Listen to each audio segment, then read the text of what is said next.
평안하셨습니까? 벌써 아쉬운 마지막 시간이 되었습니다. 이 사람이 무언가를 배우려면은요, 5가지 방법이 있습니다. 어떤 방법이 있습니까? 보거나, 듣거나, 냄새 맡거나, 맛보거나, 만지거나. 오감이라고 표현하죠. 오감. 그런데 사감은 다 여기 들었어요. 요 위로. 그죠? 이 손만 여기 따로 있을 뿐이지. 자, 그런데 나 보기 싫다. 그럼 뭐 어떻게 하면 돼요? 그냥 눈만 감으면 돼요. 아, 난 냄새 맡기 싫다. 숨만 쉬면 돼요. 나 만지기 싫다. 안 만지면 돼요. 그 다음에는요. 맛보기 싫다. 안 먹으면 돼요. 그런데 나 듣기 싫다. 어떻게 해야 돼요? 이거는 도움이 필요해요. 손으로 막든지 아니면 소리 나는 데서 걸어 나가든지 유일하게 자기 스스로 그 기관 스스로 막지 못하는 기관이 딱 하나 있는데 바로 귀입니다. 첫째 천사가 뭐라고 얘기했어요? 가로되. 둘째 천사가 뭐라고 얘기했어요? 가로되. 셋째 천사도 가로되. 넷째도 가로되. 다섯째는 더 가로되. 귀는 막을 수가 없어요. 제가 지난번에 그랬죠. 스데반이 아브라함 시대 때부터 쭉 역사를 열거하면서 니네가 죽인 그 사람이 바로 니네가 기다리던 메시아라고 말하니까 사람들이 어떻게 돼버렸어요? 이런 적극적인 행동이 있어야 된다면 안 들으려면. 대신 듣는 자들은 어떻게 된다 그랬죠? 이사야 55장에 살리라. 오늘 여러분 듣고 사시기 바랍니다. 아멘. 예. 성경에는 많은 유실수가 있어요. 유실수 뭔지 아시죠? 예. 나무가 열매를 맺는데 그 열매가 우리에게 뭔가 유익을 주는 유실수. 그 중에 중요한 유실수 중에 하나가 바로 감람나무다. 예. 영어로 말하면 올리브나무입니다. 올리브나무. 네, 올리브. 이 감람나무는 어디에서 제일 먼저 언급되느냐면 창세기에 노아 방주 때요. 지금 물이 빠졌는데 과연 이게 나가서 살만한가 모를만한가. 처음에 뭘 보냈습니까? 처음에 까마귀를 보냈죠? 까마귀 보냈나요? 비둘기 보냈나요? 네, 까마귀 보냈어요. 근데 뭐 소식이 없어요. 그래서 이번에는 비둘기를 보냈는데 비둘기가 뭘 가져왔습니까?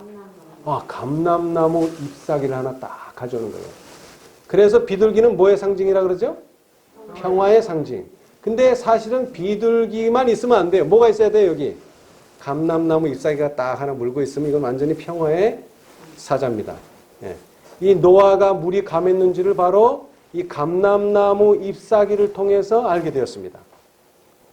뿐만 아니라 성소에서 촛대를 켜려면 등불을 켜려면 기름이 있어야 되는데 이 기름이 어디서 난 기름입니까?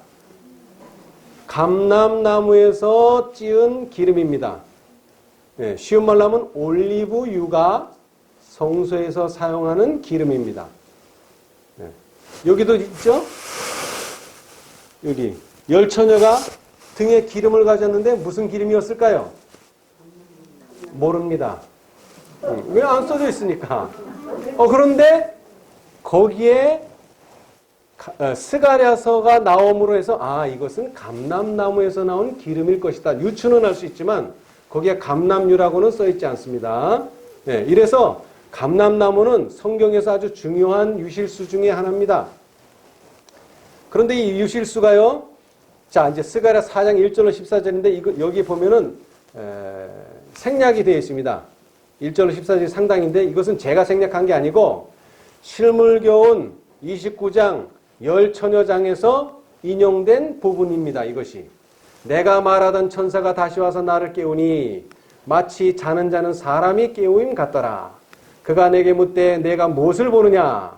내가 대답하되 내가 보니 순금 등대가 있는데 그 꼭대기에 주발 같은 것이 있고 또 그 등대에 7 등잔이 있으며 그 등대 꼭대기 등잔에는 7 관이 있고 그 등대 곁에 두 감람나무가 있는데 하나는 그 주발 우편에 있고 하나는 그 좌편에 있나이다 하고 내게 말하는 천사에게 물어가로되 내 주여 이것들이 무엇이니까? 그가 내게 일러 가로되 여호와께서 스룹바벨에게 하신 말씀이 이러하니라.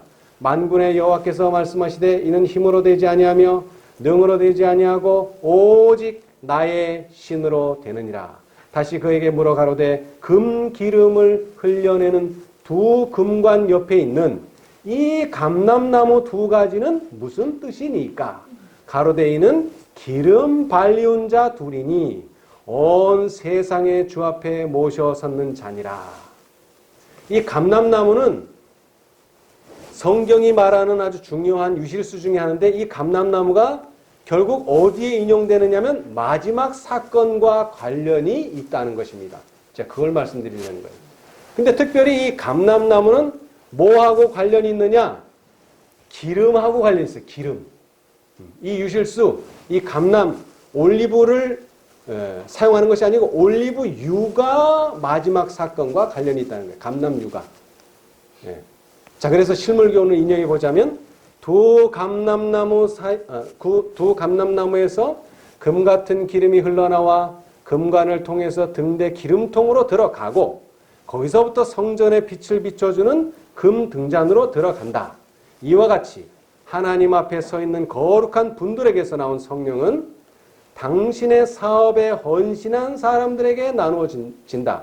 기름 부음을 받은 두 사람의 사명은 하나님의 백성들에게 하늘로부터 온 은혜를 나누어 주는 것인데 이 천혜만이 주의 말씀이 우리 발에 등이 되고 우리 길에 빛이 되게 할 수 있다.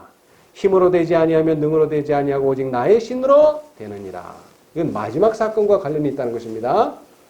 근데 거기에 두 감람나무가 나와요. 근데 이 두 감람나무는 정확히 뭐라고는 말씀하지 않았는데 기름 부음 받은 자다라고 묘사하고 있습니다. 자, 그 다음에 이제 또 다른 유실수. 포도나무. 이건 너무나 많이 들었죠. 포도나무. 그런데 이 포도나무도 또 노아하고 또 관련이 있습니다. 그렇죠? 노아가 농업을 시작하여 포도나무를 심었더니 포도주를 마시고 취하여 그 장막 안에서 벌거벗은지라. 그 다음에는 또 에스골 골짜기에 이르러 거기서 포도 한 송이 달린 가지를 베어 둘이 막대기에 꿰어 메고 또 석류와 무화과를 취하니라. 이 기사는 12정탐꾼이 가나안 땅에 들어가서 가져온 물건이 뭡니까? 포도 몇 송이요? 한 송인데 몇 명이서 들었어요? 둘이. 옛날에도 거봉이 있었는가 봐요. 근데 이 거봉은 어마어마하게 커서 두 사람, 장정 두 사람이서 들 만큼 한 송이를 어마어마하게 컸습니다. 그래서 이 포도 열매는 바로 가나안 땅이 젖과 꿀이 흐른다고 하는 것을 증명해주는 자료로 사용됐어요. 그렇죠? 자, 그리고 이사야서에 보면 내가 나의 사랑하는 자를 위하여 노래하되 나의 사랑하는 자의 포도원을 노래하리라. 나의 사랑하는 자에게 포도원이 있으며 심히 기름진 사내로다. 땅을 파서 돌을 제하고 극상품 포도를 심었었도다. 그 중에 망대를 세웠고 그 안에 술틀을 팠었도다. 좋은 포도 맺기를 바랐더니 들포도를 맺혔도다. 예루살렘 거민과 유다 사람들아 구하노니 이제 나와 내 포도원 사이에 판단하라. 내가 내 포도원을 위하여 행한 것 외에 무엇을 더할 것이 있었으랴. 내가 좋은 포도 맺기를 기다렸거늘 들포도를 맺힘은 어찌민고. 예수님 당시에도 이와 비슷한 사건이 있었죠. 열매를 안 맺는다는 것입니다. 자, 그리고 이것은 요한복음으로 가서요. 내가 참 포도나무요 내 아버지는 그 농부라. 나는 포도나무요 너희는 가지니 저가 내 안에 내가 저 안에 있으면 이 사람은 과실을 많이 맺나니 나를 떠나서는 너희가 아무것도 할 수 없습니다. 너희가 과실을 많이 맺으면 내 아버지께서 영광을 받으실 것이요 너희가 내 제자가 되리라. 포도나무의 비유입니다. 포도나무의 비유. 자, 그런데 이 포도나무도 또 마지막 사건과 관련이 있습니다. 자, 포도주를 통해서 마지막 사건과 관련이 있습니다. 그죠? 자, 둘째 천사의 기별이 뭐라 그랬어요? 또 다른 천사, 그 둘째가 그 뒤를 따라 말하되 무너졌도다 무너졌도다 큰 성 바벨론이여 모든 나라를 그 음행으로 인하여 진노의 포도주로 먹이던 자로다 하더라. 자, 감람나무는 뭐가 중요했습니까? 기름. 근데 포도나무는 뭐가 중요합니까? 술, 포도주. 근데 이 포도주가 새술이 되면 좋은데 이게 묵어가지고 변화가 되면 뭐가 돼버립니까 이게? 완전 독주가 되고 진노의 포도주가 됩니다. 특별히 계시록에서는 진노의 포도주라 그랬어요. 둘째 천사가 그렇게 얘기했고 셋째 천사가 그도 하나님의 진노의 포도주를 마시리니 18장에는 그 음행의 진노의 포도주를 인하여 만국이 무너졌으며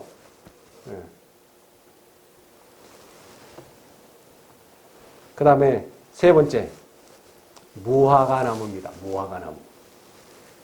이에 그들의 눈이 밝아 자기들의 몸이 벗은 줄을 알고 무화과나무 잎을 엮어 치마를 하였더라. 이거 어디 나오는 내용입니까?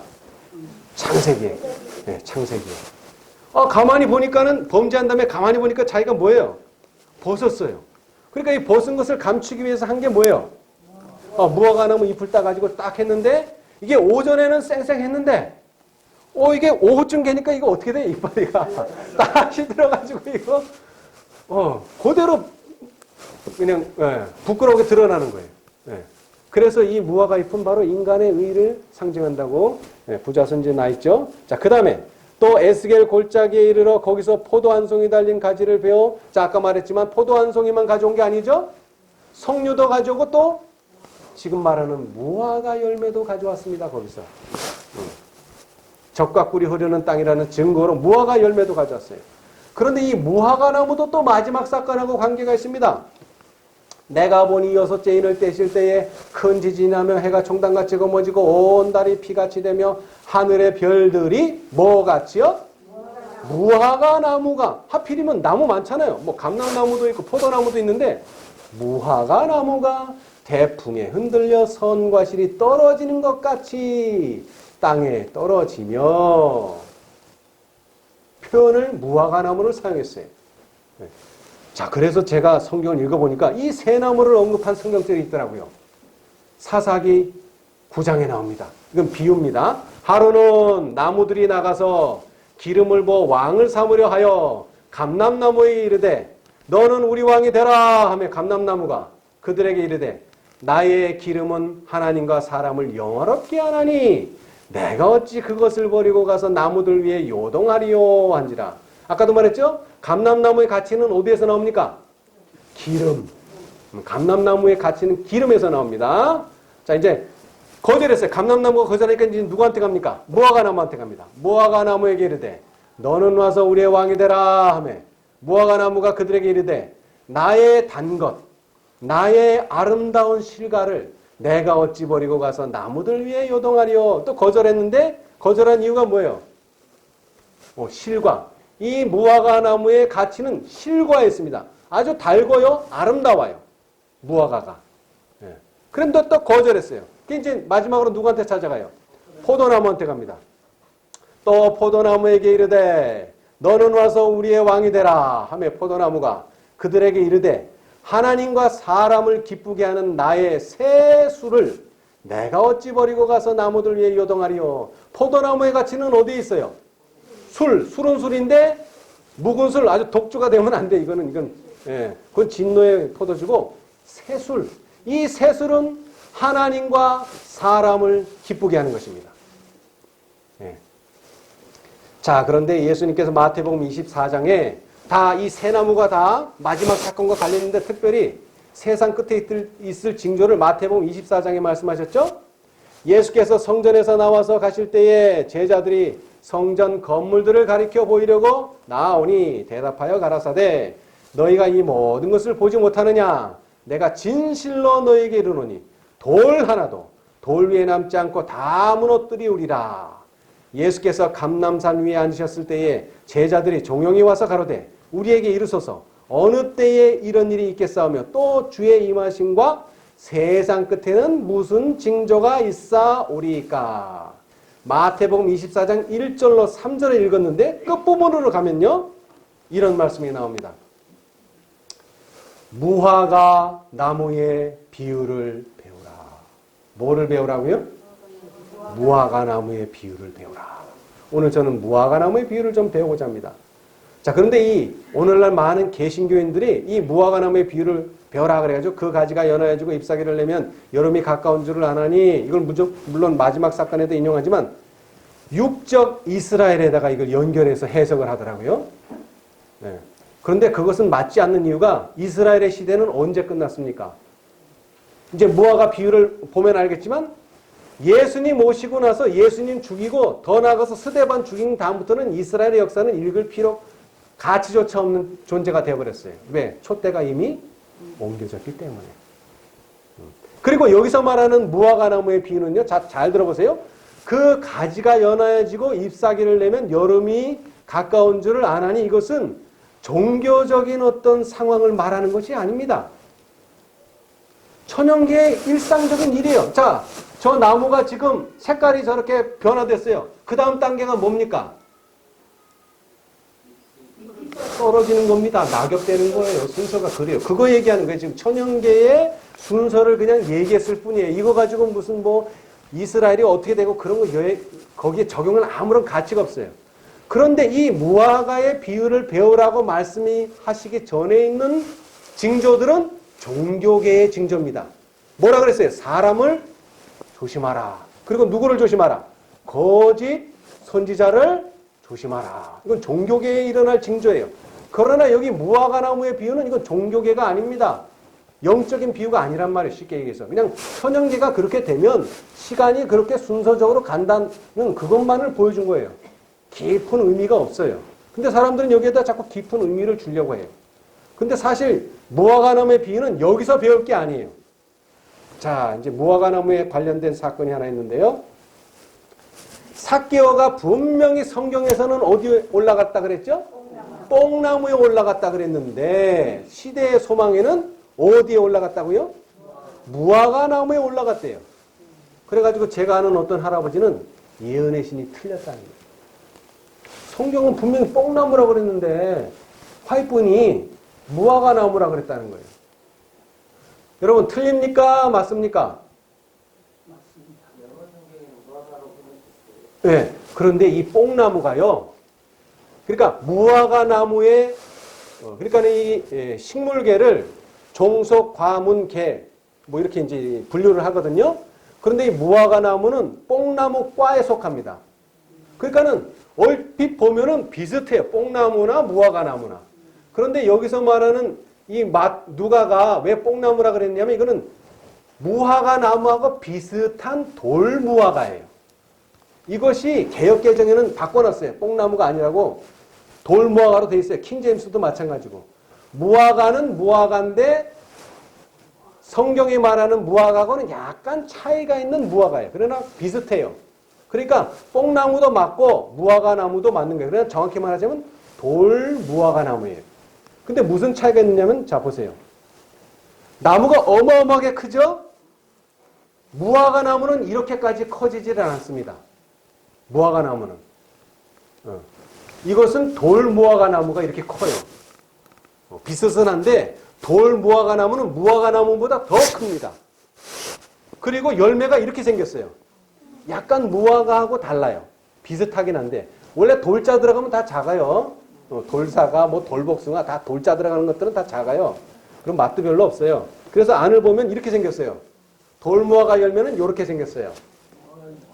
네. 근데 뭐가 안 보입니까? 지금 여기에 씨가 안 보이죠? 그런데 무화과 나무는 이렇게 생겼어요. 보셨죠? 무화과 나무.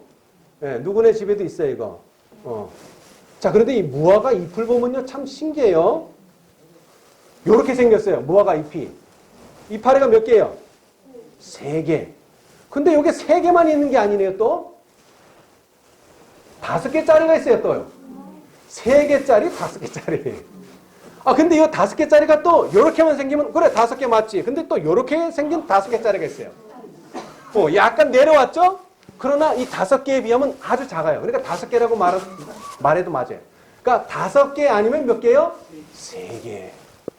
계시록 14장 아니면 18장 얘기해 주는 거예요, 이게. 무화과가. 예.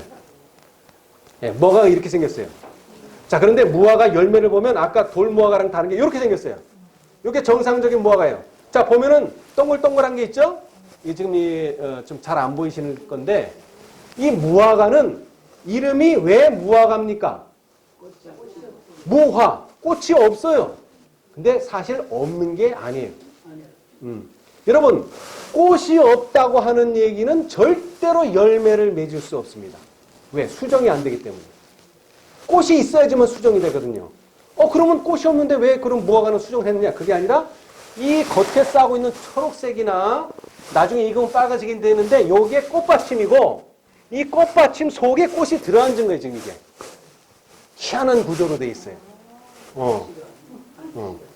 네. 희한하죠? 그래서 야, 참 희한하다 이랬는데 예언의 신에도 희한하다고 했어요. 자, 봅시다. 이때는 특정 지역을 제외하고는 무화과가 익을 계절이 아니었으며 예루살렘 주위의 고원에는 무화과의 때가 아님이라고 말하는 것이 옳을 것이다. 그러니까 제철이 아니라는 게 무화과 제철. 그러나 예수께서 지나신 과원에는 다른 모든 나무, 그러니까 다른 모든 무화과보다 일찍 된 나무가 하나가 있었어요. 이 나무는 벌써 잎사귀들이 무성했어요. 그런데 무화과의 특성이 뭐냐? 잎이 나기 전에 뭐가요? 열매. 여기 익은 열매라 그랬는데 이것은 조금 과한 표현이고 growing fruit, 자라나는 열매가 나오는 게 무화과 나무의 특징이에요. 근데 보통 나무는 어떻습니까? 잎이 난 다음에 그 다음에 뭐가 나와요? 꽃이 피고 그 꽃이 지면서 수정이 이루어져서 열매가 생기는데 이 무화과는 그런 과정을 거치지 않아요. 잎이 나기도 전에 열매가 자라나요. 근데 이 말은 여러분이 이해가 안 되는데 저도 이거를 연구하면서 깨달았어요. 무화과는 추수를 2번 이상 합니다.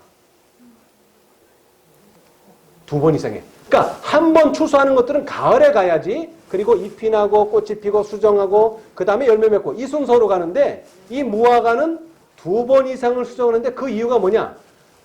겨울 동안에 이 가지들이 생명력을 가지고 있다가 열매가 생기면서 잎이 서서히 나기 시작해요.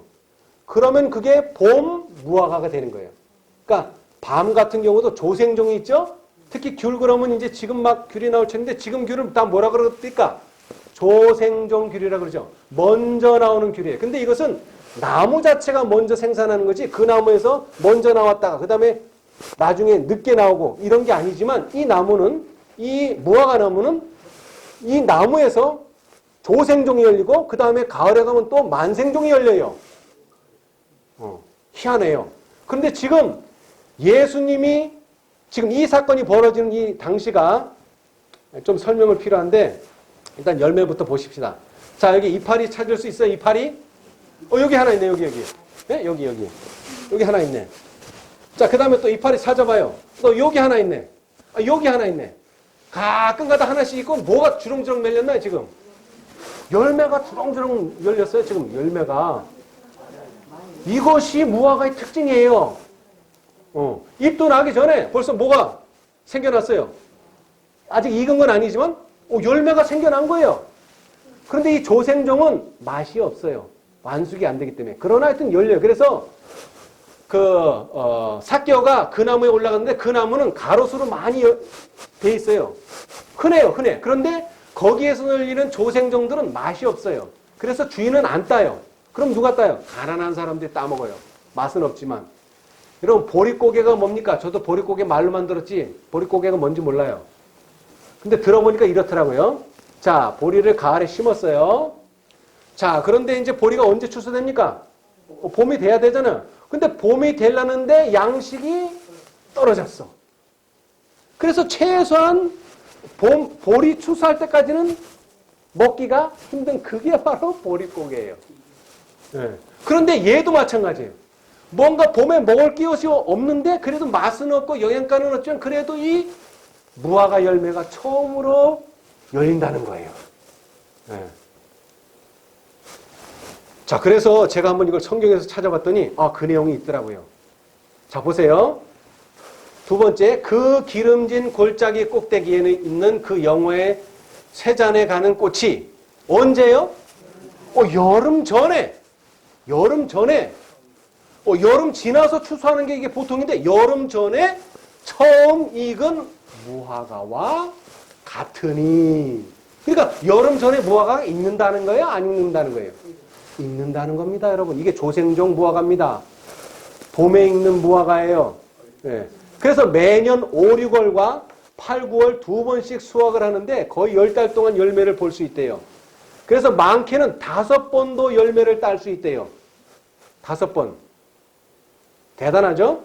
예. 그래서 처음 열리는 무화과를 뭐라고 하느냐면 비쿠라 또는 파게라고 해요. 그 열매 이름을 비쿠라, 파게. 예. 그런데 이건 별로 맛도 없고 일찍 익었기 때문에 완숙된 것도 아니고 그러나 배고픈 사람들은 이걸 먹을 수 있어요. 그런데 예수님께서 언제 십자가에 돌아가셨죠? 봄에. 뭐 날짜 계산할 필요 없어요. 봄에 돌아가셨어요. 그런데 1844년 언제 예수님이 오신다 그랬죠? 봄에. 봄에. 추수 때란 말이에요. 봄도. 왜? 이 무화과를 보니까 그렇다 이 말입니다. 무화과를 보니까. 그래서 예수님이 돌아가시기 전에 무화과를 봤는데 잎이 무성하니까 이미 무화과가 어떻게 돼 있어야 돼요? 익어 있어야 돼요. 근데 아무리 뒤져봐도 익은 게 없어요. 네. 그래서 뭐를 하셨다고요? 저주하셨다. 그래서 그 저주하신 때를 보니까 우리 제7일 안식일 예수 재림교 성경주석에 그 마태복음 전에 보시면은 사복음 조화 이런 거 다음에 보면 9번에 순환주간이라고 되어 있어요. 순환주간. 예수님이 금요일날 돌아가셨는데 예비일날 돌아가셨는데 그 예비일 되는 일요일부터 무슨 사건이 벌어졌는가 날짜별로 다 계산해놨어요. 보이세요? 이거 시력이 잘못된 분이에요. 이거 안 보여야 정상입니다. 그래서 이제 제가 정리를 했어요. 니산월 유대 달력으로 1월 9일날 일요일날 무슨 일이 벌어졌어요? 호산나 다윗의 왕이여 승리에 입성을 했죠. 그 다음에 배단위로 물러가셨어요. 다음날 월요일날 또 다시 오셨어요. 근데 그 월요일날 뭐를 발견하셨어요? 열매 없는 무화과 나무를 발견하셨어요. 자, 그랬는데 그 열매 없는 무화과 나무를 어떻게 하셨죠? 예수님께서 저주하셨어요. 그래서 다음날 와 보니까 화요일날 와 보니까 어떻게 돼 있어요? 무화과 나무가 죽어 있어요. 자, 그런데 여기 잘 들으세요. 여러분, 유대 지도자들이 최종적으로 배척한 것은 무화과 나무가 시든 다음입니다. 예수님이 무화과 나무를 저주한 다음이에요. 무화과 나무는 누구를 상징한다 그랬죠? 이스라엘.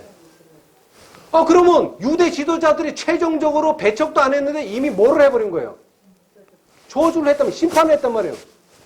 배척도 안 했는데. 순서는 배척을 한 다음에 배척을 했으니까 저주를 해야지 이게 맞는 순서 아니에요. 그죠? 그런데 어떻게 하셨어요?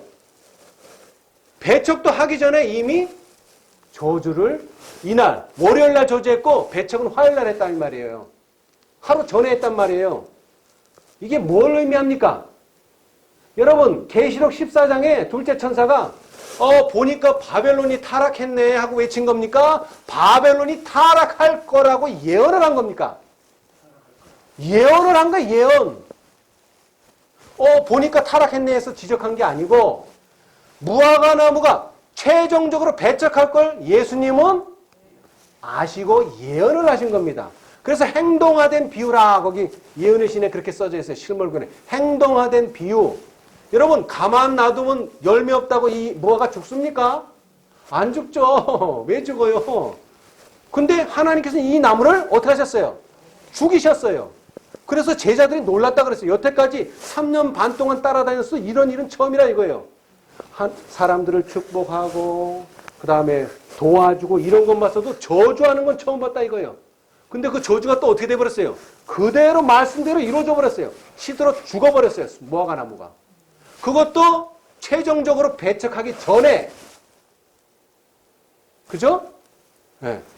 자, 최종적으로 배척하면 어떤 말씀이 나옵니까? 최종적으로 배척한 다음에 나온 말씀이 오호라 저희의 재난의 시기를 알지 못하는 자들이여 그리스도께서는 천천히 왜 천천히 나오셨을까요? 안타까워서 조금이라도 좀 더 있으려고 그러나 나가실 수밖에 없어요.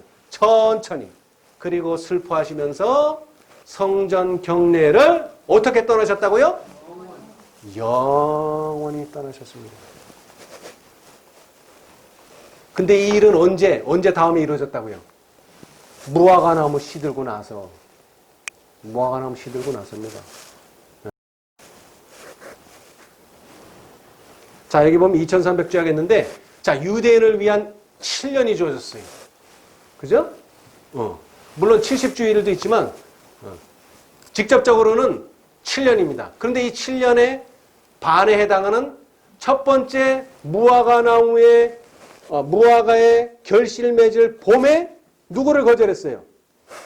예수님. 그래서 31년 봄에 예수님이 거절당했어요.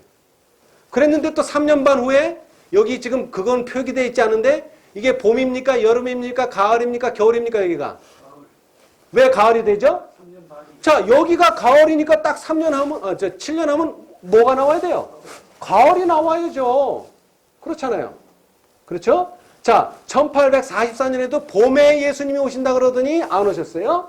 그 다음에는 그게 어디로 갔어요? 가을로 갔죠. 근데 이 무화과도 똑같아요. 봄에 추수하거나 아니면 가을에 추수하거나. 그렇죠? 예. 자, 그런데 이 저주하신 무화과에는 아주 중요한 교훈이 있습니다. 여기 표현했죠? 무화과 나무를 저주하신 것은 뭐화된? 행동화된 비유예요. 그냥 가만히 보고서 씨를 뿌렸더니 거기서 자라서 열매 맺더라. 이런 비유가 아니에요. 여기에 누군가가 뭐 했어요? 개입을 했어요. 특히 누가 개입했죠? 저주하는 일에? 예수님이 직접 개입하셨어요. 그래서 뭘 보여주셨느냐? 바로 그리스도의 면전에서 무성한 잎사귀로 의기양양하던 열매 없는 무화과 나무는 유대 민족의 상징이었다. 구주께서는 이스라엘의 파멸의 원인과 뭐요? 확실성 때문에 저주하신 것입니다.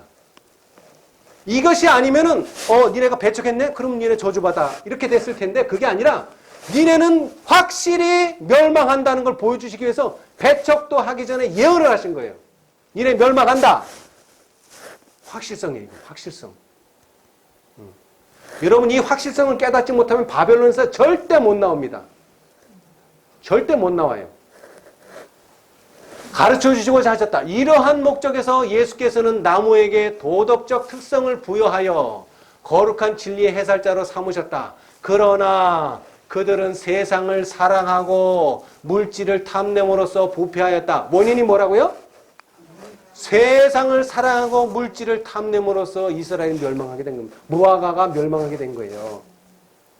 그들은 지식을 자랑하였으나 여러분 지식 자랑하는 거 보죠? 하나님의 요구에는 뭐라고요? 무식. 지식을 열심히 자랑하는데 하나님의 요구에는 무식하다는 거예요. 여러분 무식합니까? 계시록 18장 얘기하면 무식이 드러나요. 무식하였고 그 다음에는요. 위선으로 충만하였다. 그러니까 잎사귀가 많다는 건 말은 많아. 지식도 많아. 그런데 실천은 없어. 열매라고는 없어. 그걸 말하는 거예요. 그 위선. 열매 없는 나무와 같이 그들은 거만한 가지들을 높이 뻗고 외모로는 화려하고 눈에는 아름다웠으나 잎사귀 외에는 아무것도 없었다. 장엄한 성전과 신성한 제단, 관을 쓴 제사장들, 인상 깊은 의식들을 가진 유대인의 종교는 과연 외모로는 아름다웠으나 뭐는 부족하였다? 겸손과 사랑과 자비는 부족하였다. 기름이 부족한 것도 마찬가지고. 자, 겸손과 사랑과 자비를 한마디로 하면 뭡니까? 품성입니다. 다른 거 아니고 품성. 그래서 예수님께서 이렇게 말씀하셨어요. 이에 예수께서 무리와 제자들에게 말씀하여 가라사대 서기관들과 바리새인들이 모세의 자리에 앉았으니 그러므로 무엇이든지 저희의 말하는 바는 뭐하고? 행하고. 그러니까 말은 맞다는 게 말은 맞아. 말은 맞아. 근데 뭐가? 저희의 하는 행위는 본받지 말라. 이게 핵심입니다. 개신교인하고는 틀립니다. 개신교회 자체는 아직 진리가 드러나질 않은 게 있지만 재림교인들은 진리 다 드러났어요. 다 드러났다고요. 근데 뭐가 안 돼요? 말은 하는데. 자, 행치 않는 것을 봅시다. 제가 인터넷에서 조사하다가 이게 발견한 거예요. 2015년 어떤 커뮤니티에 들어갔어요. 그랬더니 어떤 사람이 이런 사진을 하나 딱 올려놓더니 뭐라 그랬냐? 밑에 이제 질문을 하기를 집에 전기 간행물이라면서 어떤 책이 왔는데 이단인지 아닌지 잘 모르겠어요. 특정 교파를 대변하지 않으며 교인을 모으거나 교회를 운영하지 않는다는 종이가 껴 있는데 단순히 성경 연구 월간지인지 아님 이단인지 알려주세요. 커뮤니티에 이렇게 썼어요. 그랬더니 커뮤니티에 그 사람이 답을 했어요. 진리 횃불은 지난 6월호에 소개되었던 진차사 진리를 찾는 사람들과 함께 제7일 안식일 예수재림교 안식교 재림교에서 조직한 단체입니다. 안식교에서는 믿음으로 구원을 얻는다고 말은 하지만 실제로는 행함을 강조합니다. 믿음으로 얻는 구원은 취소될 수 있으며 흠과 티가 없이 완벽하게 성화되어야만 완전한 구원을 받는다고 하기 때문에 율법 시대처럼 부정한 음식과 육식을 금하고 채식을 강조합니다. 자, 여러분 이걸 읽으면서 뭘 생각하십니까? 야, 이 사람 안식교에 대해서 잘하네. 근데 그 사람들, 이 사람들도 지금 뭐만 본 거예요? 그 재림교인이 말한 말만 들었으니까는 이대로 실천하고 있는 줄 알잖아요, 지금. 그죠? 채식을 강조한다. 그죠? 근데 교회 가면 채식합니까? 교인이 안 한 거는 있을 수 있어요. 근데 누가 안 해요? 지도자가 안 해요, 지도자가. 근데 이 사람은 고지고대로 믿고 있는 거예요, 지금. 그렇게 말을 했으니까.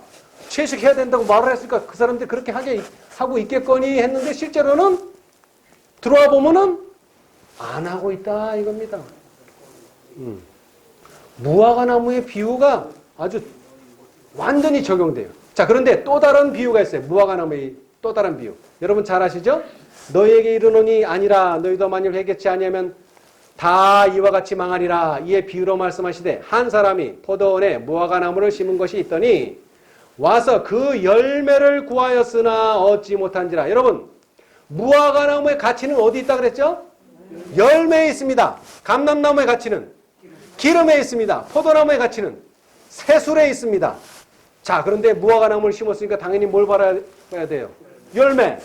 그래서 가온지기에게 이르되 내가 3년을 와서 이 무화과 나무의 실과를 구하되 얻지 못하니 찍어버리라. 어찌 땅만 버리느냐? 대답하여 가로되 주인이여 금년에도 그대로 두소서. 내가 두릅하고 거름을 줄이니 이후에 만일 실과가 열면이오니와 그렇지 않으면 찍어 버리소서. 자, 이것을 우리는 보통 이렇게 해석합니다. 아, 예수님이 3년 동안 일하셨는데 안 돼서 금년에 한 번 더 하시는가 보다. 그런데 사실은 그렇지 않습니다. 자, 세세하게 보면 그렇다는 겁니다. 자, 보세요. 자, 3년을 했는데 뭐가 없어요? 열매가 없어요. 그래서 금년이 하나 더 추가됐죠? 자, 그것은 예수님께서 27년 봄부터 31년 봄까지 3년 동안, 28년이 되겠네, 그죠? 28년 봄부터 31년 봄까지 정확히 3년 동안 일하셨어요. 그런데 예수님의 공생의 기간은 3년 6개월인데 6개월은 준비 기간이에요. 그죠? 가을에 침례를 받으시고 정확하게 공식적으로 일하신 것은 6월절입니다. 6월절부터 시작해서 마지막 6월절까지 딱 3년이에요. 3년을 일했지만 결론은 예수님의 죽음입니다.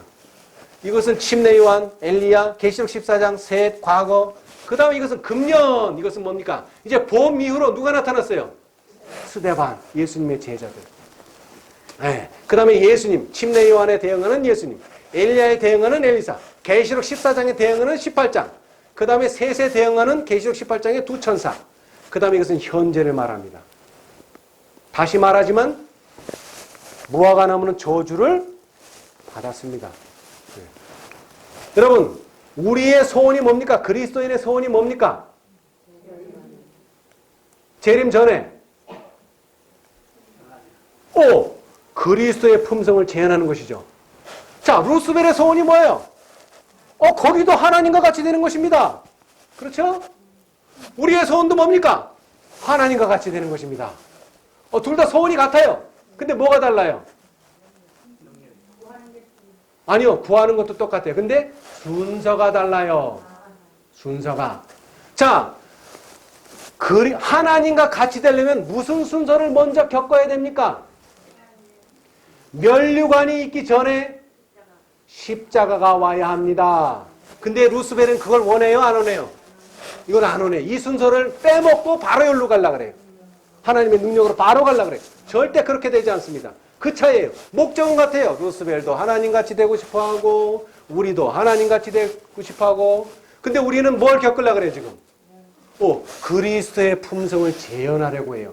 그 순서를 겪으려고 한다는 것입니다. 자희생의 법칙은 자보존의 법칙이다. 이 고난의 과정을 통과하지 않고서는 절대로 품성을 얻을 수가 없고 품성을 얻지 못하면 절대로 능력의 보좌의 자리에 앉을 수가 없습니다. 근데 루스벨은 그걸 강구하고 있는 거예요. 그 품성을 강구하고 있는 거예요. 근데 이게 루스벨만 강구하고 있는 게 아니라 오늘날 제7일 안식일 예수 재림교인들이 이것을 강구하고 있다는 것입니다. 이 과정 없이 바로 능력 늦은비 받으려고 해요. 절대 그렇게 되지 않습니다. 절대 그렇게 될 수가 없어요. 순서적으로. 자, 나무들이 또 무화과 나무에게 이르되 너는 와서 우리의 왕이 되라. 무화과 나무가 그들에게 이르되 나의 뭐? 단 것. 나의 아름다운 실과. 이것은 읽어보면 무엇을 상징하는 것 같아요? 품성입니다. 품성. 품성. 그것이 열매예요. 예. 자, 그런데 그러면 그 무화과의 열매를 맺는 방법이 뭡니까, 그러면?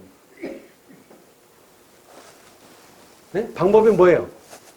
여태까지 계속 열매를 맺어야 되고 품성을 이뤄야 된다는데 그럼 이렇게 품성을 가지고 열매를 맺는 방법이 뭐예요? 그래야지 그렇게 될 거 아닙니까? 네?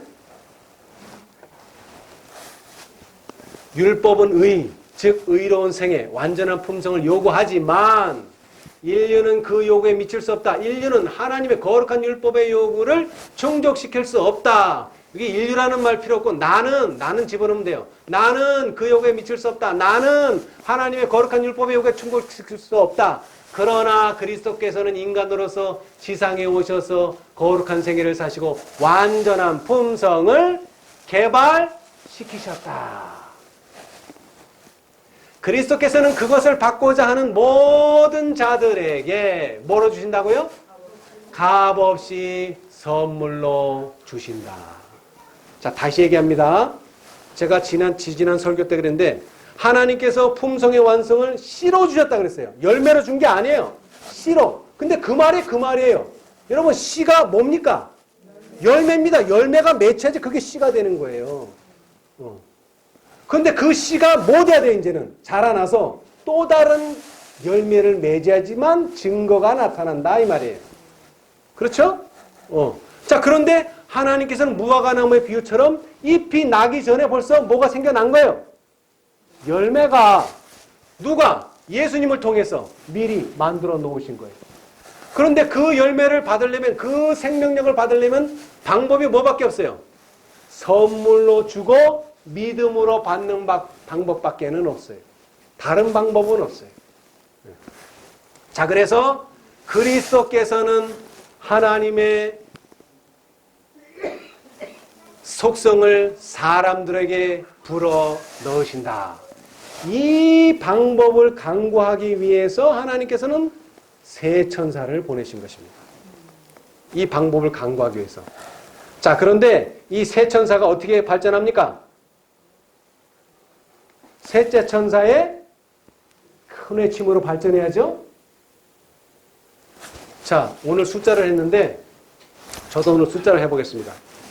첫째, 둘째, 셋째는 묶어서 뭐라 그러죠? 삼중기별. 네, 묶어서 삼중기별. 그런데 이것으로서 품성이 완성됩니까? 안 돼서 능력과 힘을 주기 위해서 힘센 천사가 하늘에서 내려왔어요. 넷째가 내려왔죠. 그랬는데 또 안 되니까 뭐가 왔어요? 천사들이 와서 그 힘센 천사를 도와줍니다. 5째가 왔죠. 자, 요거 얼마예요? 1 더하기 2 더하기 3 얼마예요? 6. 6 곱하기 3. 18. 더하기 9는 27. 27은 3의 세제곱. 3의 세제곱. 자, 그런데 여기서 5째를 빼면 어떻게 돼, 이게? 이게 안 나오죠? 이게 안 나와요. 네. 오늘 아침에 한 건 숫자가 너무 많아서, 100단위까지, 그거 너무 복잡해요. 너무나 간단해요. 첫째, 둘째, 셋째 천사는 뭉쳐서 삼중기별이에요. 하나만 따로 노는 게 아니에요. 그런데 어떤 현상이 벌어졌어요? 셋째 천사의 기별은 경험했는데 첫째하고 둘째를 경험하지 못한 사람들이 있다는 거죠. 그거 잘못된 거예요. 그래서 이걸 묶어야 돼요. 삼중기별이 돼야 된다 이 말이에요. 근데 그걸로 품성이 안 된다 이 말이죠. 그래서 돕기 위해서 넷째가 와야 되는 거예요. 근데 넷째 가지고도 안 돼요. 그래서 5째가 왔어요. 그랬더니 뭐가 되는 거예요 이제? 셋째 천사의 3의 세제곱. 그럼 세제곱이라는 건 이런 겁니다. 광, 장, 고가 똑같은 수라는 거죠. 지성소가 그렇습니다. 10규빗, 10규빗, 10규빗. 고는 다른 게 아니라 그 널판의 고가 10규빗이에요. 네. 그런데 3의 세제곱, 4의 세제곱이 나와도 그것도 괜찮다. 근데 이건 셋째 천사의 큰 외침, 세제곱. 그게 되려면 반드시 뭐가 와야 된다고요? 5째가 와야 된다는 것입니다. 5째 없이는 안 됩니다. 자, 그래서 벌써 예언의 신은 말씀해놨어요. 우리가 더하기 법에 따라서 작은 일에 충실하게 행할 것 같으면. 자, 이거 보세요. 다 더하기죠? 얘는 아니지만 다 더하기. 그랬더니 뭐가 된 거예요? 3 곱하기 3 곱하기 3을 이렇게 수학식으로 표현하면 이렇게 3의 세제곱이 되는 거거든요. 자, 우리가 작은 일에 충실하게 더하기 법에 따라서 행할 것 같으면 하나님께서는 무슨 법? 곱하기 법에 따라 우리를 위해 역사하실 것이다. 아멘. 네. 어렵습니까? 여러분, 무화과나무의 비유를 배우시기 바랍니다. 보니까 저렇게 되면 안 되는 데가 아니라 이미 저주하셨습니다. 그 지도자들이 배척하기 전에 예언입니다. 계시록 14장의 바벨론도 예언이고 18장에 나오는 바벨론도 뭡니까? 예언입니다. 제가 교회 역사를 쭉 말씀드렸잖아요. 왜 거기서 불이 납니까? 그건 경고입니다. 경고. 근데 그 경고를 무시하니까 어떻게 된 거예요? 전쟁이 났는데 원래의 원칙을 버리고 다른 일을 행한 것이죠. 이미 촛대는 옮겨졌습니다. 교회 역사는 그 이후에는 아무런 의미가 없어요. 월터 마틴이 오던가 말던가 상관없어요.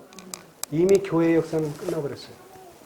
그러나 하나님께서는 이제 넷째를 보내고 5째를 보내는데 이 일은 우리는 대단한 일을 하는 거 아닙니다. 우리가 그저 작은 일에 더하기 방법으로 일하시면 누가요? 하나님이 무슨 방법으로? 곱하기 방법으로 일하십니다. 이것이 오늘날 우리에게 맡겨진 사업입니다. 오늘 이 시간 이 자리에 있는 분들 들으셨으니까 이제 우리는 더하기법으로 일하게 되시기를 바랍니다. 믿음을 가지고 그러면 하나님께서 곱하기법으로 역사하실 것입니다.